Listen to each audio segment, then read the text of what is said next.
ప్రపంచవ్యాప్తంగా artificial intelligence వినియోగం పెరుగుతున్న వేళ కర్ణాటకలోని ఓ పాఠశాల విద్యాబోధనలో సరికొత్త ఒరవడిని సృష్టించింది.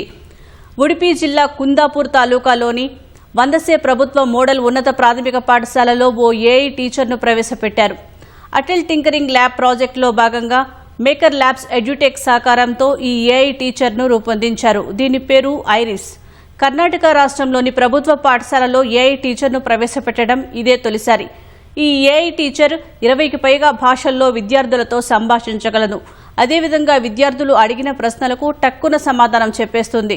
చీరకట్టుతో ఆకర్షిస్తున్న ఐరిస్ విద్యార్థుల వద్దకు వెళ్లి వారి సందేహాలను చక్కగా నివృత్తి చేస్తోంది. దీంతో విద్యార్థులు ఐరిస్ను ఎంతో ఇష్టపడుతున్నారు. దీని ధర సుమారు 3.5 లక్షల రూపాయలు. ఈ ఏఐ టీచర్ విద్యార్థులకు ఉపాధ్యాయులకు అనువైనదిగా ఉంటుందని పాఠశాల యాజమాన్యం వెల్లడించింది. విద్యార్థుల్లో సైన్స్ పట్ల ఆసక్తిని పెంపొందించడానికి ఐరిస్ ఎంతో సహాయపడుతుందని వివరించింది. డిజిటలైజేషన్ వ్యవస్థకు అనుగుణంగా జీవితంలో ఆధునిక మార్పులను స్వీకరించడంలో ఇది ముఖ్యమైన పాత్ర పోషిస్తుందని స్పష్టం చేసింది.